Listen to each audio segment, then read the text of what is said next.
তো আজকে দুপুর থেকেই তো ভীষণ গরম লাগছে আমার আবার গরম বেশি সহ্য হয় না, কারণ আমার মাইগ্রেনের সমস্যা আছে। তো ছাদে গিয়ে জামা কাপড়গুলো তুলে নিলাম। তারপরেই দেখো এখানে আমার মেয়ে পাশে বাগান থেকে তেঁতুল কুড়িয়ে এনেছিল, সেগুলো আবার তেঁতুল কাটা রোদ্রে দিয়েছিলাম, সেগুলোকে তুলতে গেলাম। হাজব্যান্ড বাড়িতে আছে, পায়রা উড়িয়ে দিয়েছে, সেগুলোই বসে বসে ও দেখছে।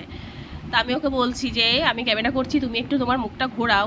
কিছুতেই মুখ ঘোরাবে না, ও ক্যামেরার সামনে আসতেই চায় না। আমি এত জোর করছি একটু মুখটা দেখাও দেখাও, মুখ দেখাবে না। তাই পেছন দিক থেকেই একটু ওর ফটো করে নিলাম, সেগুলোই তো তোমাদেরকে দেখাচ্ছি। তারপরে মেয়ে চলে এসছে আবার ছাদে, মেয়েকে পড়াতে আসবে। এই যে মেয়ের মাস্টার মশাই মেয়েকে পড়াতে চলে এসেছে, মেয়ে পড়তে বসে গেছে। এত গরম লাগছে, তাই ভাবলাম একটু রাস্তা দিয়ে হাঁটাহাঁটি করি। তাই রাস্তায় বেরোতেই দেখছি দুই বান্ধবী হাঁটছে, আমি ওদের সঙ্গে একটু হাঁটা শুরু করে দিলাম। হাঁটতে হাঁটতে চলে গেলাম পাশে, সেখানে পুকুরে জল দিচ্ছে। এখন তো জল শুকিয়ে গেছে, স্যালো মেশিন দিয়ে জল দিচ্ছে। দেখতে কিন্তু খুব ভালো লাগছিল।